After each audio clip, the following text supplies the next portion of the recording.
बिस्मिल्लाहिर्रहमानिर्रहीम, अस्सलामुअलैकुम। Good morning Lahore. मदीहाल माँ साहब के साथ है। अपने मॉर्निंग शो का आगाज़ हमेशा की तरह आज के पैगाम से करेंगे।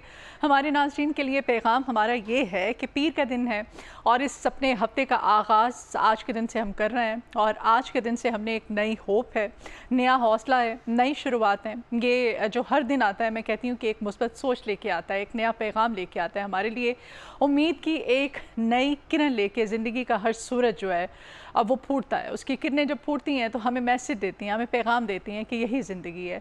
और जब यही सूरज ग़रूब होता है तो हमें एक और मैसेज भी मिलता है। तो ये ज़िंदगी जो है ये फ़ानी है।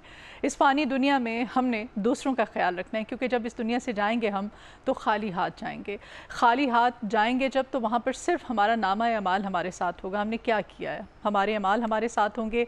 ज़िंदगी की असल खूबसूरती एक दूसरे का सहारा बनने में, एक दूसरे की हेल्प करने में है, मोहब्बत बांटने में है। चाहे आपके ख़ानदान के, आपके करीबी लोग हों, आपके ऑफ़िस में हो, आपके मोहल्ले में हो, आपके इर्द गिर्द जितने भी लोग हों, ज़रूरी नहीं है कि पाकिस्तानी हो या मुसलमान हो, वो इंसान होना चाहिए। मैं तो कहती हूँ जानवरों के साथ भी मोहब्बत से पेश आया कीजिए। बहरहाल हमने ज़िंदगी में ये जो उम्मीद का दामन है इसे हाथ से नहीं छोड़ना है। ये एक अफसोसनाक वाक़या भी पेश आया लाहौर में, वलेंशिया टाउन में। आपको पता ही है, एक अमेरिकन नेशनल फैमिली थी जो कि पाकिस्तान आई। पता नहीं क्या घरेलू रंजिश थी, क्या उनके आपस में झगड़े थे मियाँ बीवी के, वो रंजिशें इस हद तक बढ़ गईं। बीवी की इसमें गलती है, शौहर की गलती है, पुलिस की इन्वेस्टिगेशन जारी है, पोस्टमार्टम बच्चों का हो गया और 3 मासूम बच्चे जो कि नाहक मौत मारे गए हैं और अभी तक पुलिस इस गुत्थी को सुलझा नहीं सकी है। इन्वेस्टिगेशंस जारी हैं। कहा जा रहा है कि ये भी हो सकता है कि माँ यानी कि बीवी उस शख्स की इस हद तक वो जहनी टॉर्चर में मुब्तला थी कि उस जहनी अजियत में मुब्तला होते हुए उसे पता ही नहीं चला। उसने अपने बच्चों को भी जहर दे दिया और ख़ुद भी खा लिया। और बाज़ ज़रा ये भी कहते हैं कि उस शौहर ने अपने बच्चों को भी जहर दिया और अपनी बीवी को भी मार दिया। तो प्लीज़ प्लीज़, ये ज़िंदगी है, इसकी कदर कीजिए, ज़िंदगी से मोहब्बत कीजिए। और अगर आपका आपस में निभा नहीं होता है, आपस में आपकी नहीं बनती है, तो हमारे दीन ने, जिस दीन से हमारा ताल्लुक़ है, हमें इस्लाम ने इस चीज़ की इजाज़त दी है कि खूबसूरती के साथ बड़े ही आराम से हम एक दूसरे से अलग हो सकते हैं, अपनी राहें जुदा कर सकते हैं, लेकिन एक दूसरे का नुकसान ना कीजिए। तो यही हमारा आज का पैगाम है। इसी के साथ ही हमने अपने हफ्ते का आगाज़ करना है। आज पीर का रोज़ है। बढ़ते हैं जी पहले सेगमेंट की जानिब। थोड़ा सा सेंटी हो गया हमारा इंट्रो, ज़ाहिर है वो वाक़या ऐसा, इंसिडेंट ऐसा है। बहरहाल ज़िंदगी जो है उम्मीद का नाम है, उम्मीद को हमने हाथ से नहीं छोड़ना है, जाने देना उम्मीद के दामन को। फीफा वर्ल्ड कप की बात करते हैं। ये फीफा वर्ल्ड कप ये दुनिया का सबसे बड़ा फुटबॉल इवेंट है, जहाँ सिर्फ गेंद ही नहीं बल्कि कौमों के ख्वाब होते हैं, जज्बात होते हैं, उनका वक़ार होता है, ये सब कुछ मैदान में होता है। जैसे क्रिकेट के बाद अगर देखा जाए खेल की दुनिया में तो फुटबॉल ये दूसरी बड़ी गेम है जिसको लेकर के लोग इतने क्रेज़ी हो जाते हैं। पाकिस्तान में भी बड़ी बड़ी स्क्रीन थी, लाहौर में बड़े अच्छे इंतजाम किए गए थे। लाहौर ये जिंदा दिल कौम है, तो कैसे हो सकता है कि फीफा वर्ल्ड कप हो, फाइनल मैच हो फुटबॉल का, और लाहौरिये जो है इसको एंजॉय ना करें। और फिर संडे नाइट भी थी तो लाहौरियों ने इसको खूब एंजॉय किया। बहरहाल हम तो ड्यूटी पे हैं सुबह से, क्योंकि हमें ये अपना जो फ़राइज़ हैं इनकी अंजाम दही के लिए आपके सामने रहना पड़ता है। और ये हमारा फ़र्ज़ जो है ये आप लोगों के साथ, आप लोगों की मोहब्बत, आप लोगों की दुआओं की वजह से है। ये दुआएं इसी तरह से जारी और सारी रखिएगा। और ये जो फीफा वर्ल्ड कप हुआ है इसमें पहली दफ़ा अमरीकी सदर उन्होंने शिरकत की है, ख़ातून अव्वल के हमरा। डोनाल्ड ट्रंप ने भी इस मैच को देखा है और ये जो लोगों की जो उम्मीदें थी थोड़ा सा उससे बरक्स हुआ है। जो टीम, जो लोग कह रहे थे कि जिसको जीतना चाहिए वो टीम नहीं जीती, बल्कि स्पेन जो है वो मैदान मार गया है। वर्ल्ड कप जो है स्पेन के नाम रहा है। तो मैं ज़्यादा तो इस पर ज़ाहिर है एक स्पोर्ट्स एनालिस्ट जो है, ये स्पोर्ट्स जर्नलिस्ट जो है जिसकी बीट है उसी से मैं जानूंगी। तो इसीलिए आज ख़ास तौर पे पीर में आप उनको देखते रहते हैं, आज हमने उन्हें अपने मॉर्निंग शो के सेट पर इनवाइट किया। हमारे साथ चिराग बलोच हैं। चिराग, वेलकम करते हैं अपने मॉर्निंग शो में आपको। How are you? अच्छा चिराग, आपने भी ज़ाहिर मैच देखा होगा। लाहौरिये बड़ा महसूस हो रहे थे, संडे नाइट भी थी और फिर ये इतना बड़ा इवेंट है पूरी दुनिया में, जिस तरह से इसको सेलिब्रेट अभी तक सेलिब्रेशन जारी है। ये फीफा वर्ल्ड कप को दुनिया का सबसे बड़ा खेलों का इवेंट क्यों कहा जाता है फुटबॉल में? और कराची में इसकी बड़ी फैन फॉलोइंग है ना? कराची में हमारा, अगर हम कराची सिर्फ पहले खास करके लियारी मशहूर था, बहुत ज़्यादा मशहूर है, अभी भी उस तरह से ही है। उसके अंदर एक फेस्टिविटी उनके लिए, तो मेरे ख्याल से एक ईद का समा जो है ना वर्ल्ड कप होता है, हर 4 साल के बाद वो इंतजार करते हैं कि वर्ल्ड कप आएगा। लेकिन ये है कि मैं तो खुद प्लेयर्स भी बड़े अच्छे हैं वहाँ पे प्लेयर्स बिल्कुल यूटिलाइज करना चाहिए उन प्लेयर्स को कि हम भी ऐसे बड़े इवेंट में खेलें। लेकिन अनफॉर्चुनेटली हमारे यहाँ कुछ इस तरह के मसले मसाइल हैं जिसकी वजह से हम ऊपर नहीं आ सकते। लेकिन ये कि उसके बावजूद देखना कि जहाँ पर आपकी टीम भी नहीं खेल रही, उसके बावजूद आपका इतना पैशन होना, खासकर एक तरफ लियारी वाले देखे वो तो है ही हैं, उसके बावजूद बाकी मैंने लाहौर के अंदर बहुत ज़्यादा देखा है कि यहाँ पर जो क्रेज़ था फुटबॉल का कि पूरा महीना जो है वो लोगों ने एंजॉय किया उसको। और ये ऑकवर्ड टाइमिंग के अंदर थी, रात को 12 बजे मैचेस स्टार्ट हो रहे हैं और सुबह 8-9 बजे तक जो है मैचेस हो रहे हैं, बड़ी मजे की नींद ले रहे हैं, है ना। लाहौर वालों ने कल रात को भरपूर तरह से एंजॉय किया। 3 घंटे का मैच था, उन्होंने 3 घंटे के मैच को सही तरह से, जिस तरह एंजॉय कहते हैं ना, उन्होंने लाहौर वाले मौका नहीं छोड़ते कोई इस तरह से एंजॉय करना। वो कहते हैं नींद आनी जानी चीज़ है, पहले एंजॉय कर लेना चाहिए। तो उन्होंने भरपूर तरह से जो है वो एंजॉय किया है। कल भी देखा, खास करके एक तो स्क्रीनिंग जो है वो गवर्नमेंट ऑफ पंजाब की तरफ से स्पेशली लगाई गई थी लिबर्टी चौक के अंदर, तो वो बड़ा अच्छा एक जो है वो वहाँ पर फेस्टिविटी थी गवर्नमेंट की तरफ से थी। यहाँ पर लिबर्टी चौक के अंदर था, वहाँ क्राउड बहुत अच्छा, वहाँ पे क्राउड था। और फिर दूसरी चीज़ मुझे ये होता है कि यहाँ पर बहुत ज़्यादा डिफरेंट स्पेस जगह पे सिनेमास के अंदर और यहाँ पर पूरे लाहौर के अंदर सोल्ड आउट जो है वो वहाँ पर गए हैं। जिसने भी स्क्रीन लगाई है उनके टोटल जो शो थे फीफा फुटबॉल फाइनल के, वो सोल्ड आउट गए हैं। तो ये चीज़ ये शो करती है कि हमारे यहाँ जो फुटबॉल का क्रेज़ है, क्रिकेट का तो एक तरफ हमारा अपना मुल्क खेल रहा है, ऑब्वियसली उसका क्रेज़ रहता ही है हमें, चाहे परफॉर्मेंस जैसी भी क्यों ना हो। लेकिन ये कि फुटबॉल जहाँ पर हमारी टीम का नामो निशान ही नहीं है दूर दूर तक, वहाँ पर ऐसा क्रेज़ होना मेरे ख्याल से ये एक ऐसी चीज़ है कि जो शो करती है कि फ़ुटबॉल एक वाकई ग्लोबल इवेंट है। और ख़ास करके फ़ुटबॉल के ऊपर कुछ थ्योरीज थी जो कि मैं पढ़ रहा था, ये कुछ इस तरह से चीज़ें थी कि फ़ुटबॉल वर्ल्ड कप जहाँ पे होता है ये उस मुल्क की इकोनॉमी को सपोर्ट काफ़ी ज़्यादा करती है, क्योंकि बाहर से टूरिस्ट जो है वो ट्रैवल करके आते हैं। अभी भी जो मैंने सुना है, रिपोर्ट पढ़ी है कि लाखों की तादाद में जो लोग हैं वो ट्रैवल करके अमेरिका, कनाडा और मैक्सिको, खेल कोई भी और फिर फुटबॉल हो तो फिर तो क्या ही बात है, इकोनॉमी भी आपकी। और मेरे ख्याल से मैं कह रही थी कि आप तो खैर स्पोर्ट्स की आपकी बीट भी है, लियारी से अच्छे हम फुटबॉलर्स निकाल सकते हैं। हमारे यहाँ लियारी में भी बहुत अच्छे हैं, चित्राल में बहुत, इस साइड पे हैं, उस साइड हमारा जो गिलगित बल्तिस्तान है वहाँ पे बहुत अच्छा टैलेंट। लेकिन इस टैलेंट, रॉ टैलेंट का कोई फ़ायदा नहीं है जब तक हम उसको यूटिलाइज नहीं करेंगे। हमारी अपनी लीग नहीं होगी। अब हर मुल्क की अपनी लीग होती है, जो भी यहाँ पर खेल रहे हैं फुटबॉल यार, अगर फुटबॉल हमारा यूज हो सकता है, मेड इन पाकिस्तान है, ये एक अगर वो यूज हो सकता है तो हमारे प्लेयर क्यों नहीं हो सकते हैं, है ना। बिल्कुल, ये इस चीज़ के अंदर कोई शक नहीं है। लेकिन अब मेरे ख्याल से थोड़ा बहुत हम एक सीधी डायरेक्शन की तरफ चलना शुरू हुए हैं। अभी सर हमने चलना शुरू किया है, कितना एक हम इसके ऊपर सीधे रास्ते पे चल पाते हैं, ये एक सबसे मुश्किल काम ही यही होता है कि आपने एक जो सीधा रास्ता नजर आ रहा है वो देखने को सीधा रास्ता होता है, लेकिन उसके ऊपर चलना बहुत मुश्किल काम होता है, क्योंकि वहाँ पे ऑब्स्टेकल्स बहुत ज़्यादा होते हैं। हमारे यहाँ कुछ हमारे अपने ही लोग जो हैं वो वहाँ पर ऑब्स्टेकल्स बन के खड़े होते हैं और वो नहीं चाहते कि हमारे जो है वो लोग आगे बढ़े। हर किसी के प्लेयर्स, अब इसके अंदर कहते होते हैं डिस्पोरा प्लेयर्स। प्लेयर्स, डिस्पोरा प्लेयर्स वो होते हैं जो कि आपको रिप्रेजेंट कर सकते हैं, लेकिन वो बाहर लीग्स के अंदर खेल रहे होते हैं। हमारे यहाँ लोग ये नहीं चाहते कि बाहर की कोई, बाहर जारी बात है, जो बाहर की लीग्स हैं वो ज़्यादा अच्छी लीग्स हैं, वहाँ पर एक्सपोजर बहुत ज़्यादा अच्छा है। हमने राउंड अबाउट 74 साल के बाद पहली मरतबा ये फीफा की एक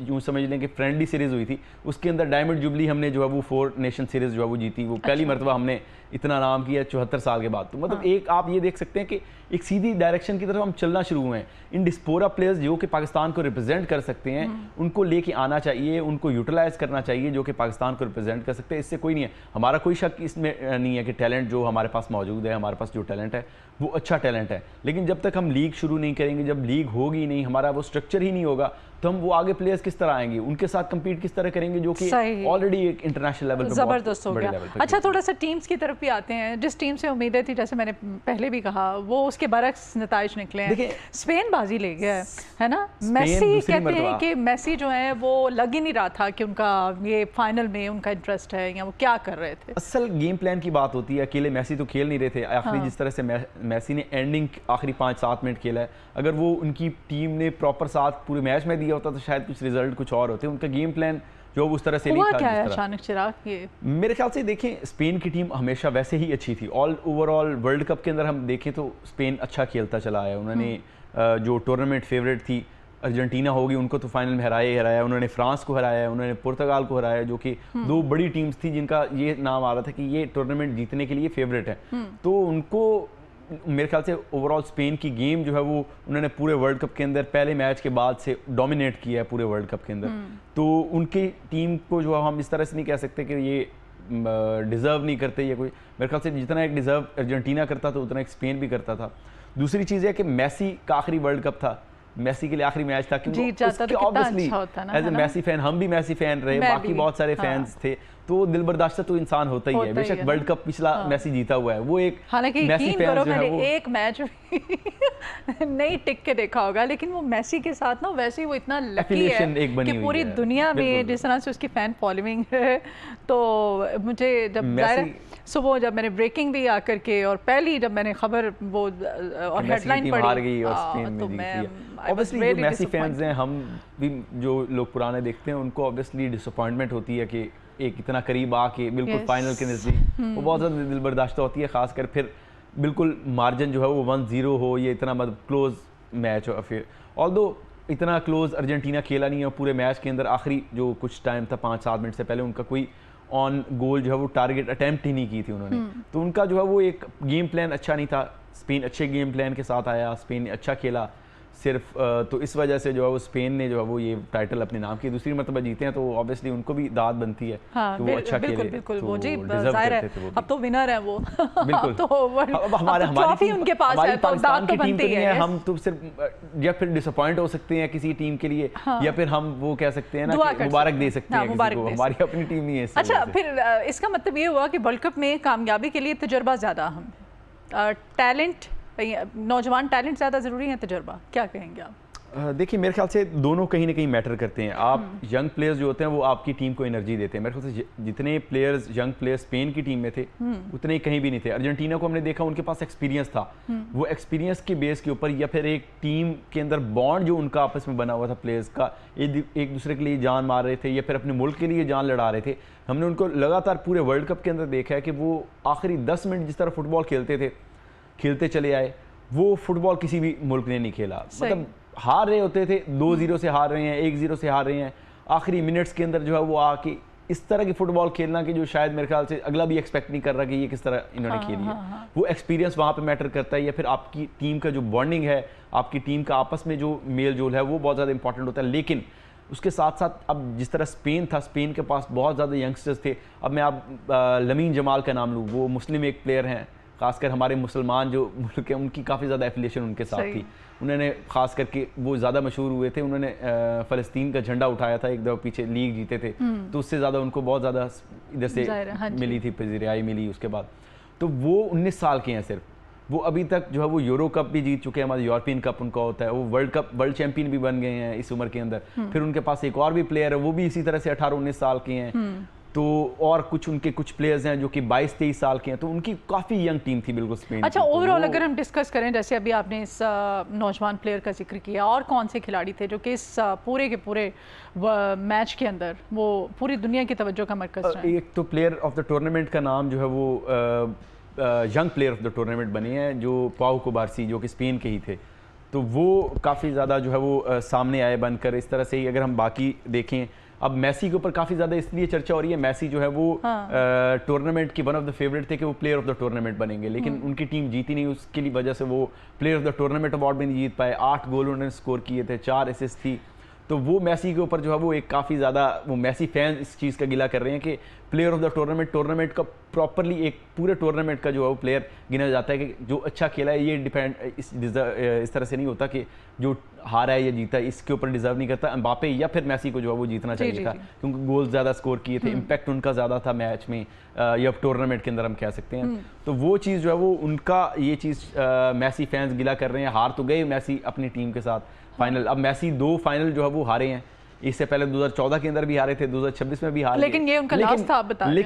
लेकिन ये है कि 2022 वाला वर्ल्ड कप जो इससे पहले हुआ था वो जीते हुए हैं, तो शायद थोड़ा बहुत दिल बर्दाश्ता जो होता है ना बंदा ज़्यादा होता है, वो शायद ये सोच कि मेसी भी ना हो कि 2022 वाला कम से कम एक दफ़ा वर्ल्ड चैंपियन बनने का एजाज़ जो है वो अपने नाम कर चुके हैं। और ये टोटल मेसी फुटबॉल की हिस्ट्री के अंदर दूसरे प्लेयर थे जिन्होंने तीसरा फाइनल जो है वो कंसेक्यूटिवली स्टार्ट किया है एज अ प्लेयर। सही। तो ये एक मेरे ख्याल से बड़ी अचीवमेंट थी उनके लिए भी, तीसरा फाइनल लगातार इस तरह खेलना। एक ब्राज़ीलियन प्लेयर कफू थे, उन्होंने खेला, उसके बाद मैसी आए, तो इतना ये बीच में इस तरह की अचीवमेंट्स होना या फिर आप इतना बड़ा नाम होना, तो ये इटसेल्फ ही एक बहुत बड़ी ज़्यादा वो होती है, कह सकते हैं कि एक प्लेयर के लिए भी अचीवमेंट है कि वर्ल्ड लेवल के ऊपर एक सबसे बड़ा, मेरे ख्याल से फुटबॉल का इससे बड़ा कोई इवेंट हो नहीं सकता जो कि, या इवन स्पोर्ट्स के अंदर कोई इतना बड़ा इवेंट नहीं हो सकता। इतने बेशुमार जो अवार्ड्स हैं मैसी ने अपने नाम किए हैं, चाहे रोनाल्डो मैसी, और दोनों का ही मेरे ख्याल से मैसी हो गए, चाहे रोनाल्डो हो गए, नेमार हो गए, जो कि एक एरा था आज से 10-12 साल पहले जिन्होंने अपनी पीक फुटबॉल देखी। अब वो मेरे ख्याल से एरा ख़त्म हो गया। अब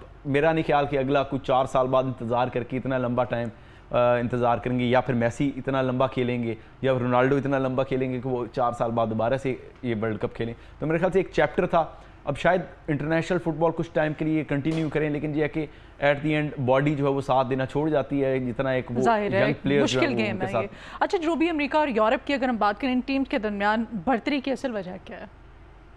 देखिए, यूरोपियन जो लीग्स हैं वो फुटबॉल बहुत पुराने अरसे से खेल रही हैं। अमेरिका के अंदर उन्होंने अडॉप्ट बहुत लेट किया है। अमेरिका के अंदर लेट 90s के अंदर जो है वो जाकर ये फुटबॉल जो है उस तरह स्टार्ट हुआ है। उनके लिए तो सॉकर है ऑल दो, तो उधर बहुत लेट जाकर 1994 का जब वर्ल्ड कप हुआ था उसके बाद जाकर उनकी फुटबॉल ग्रोथ करना कुछ शुरू हुई।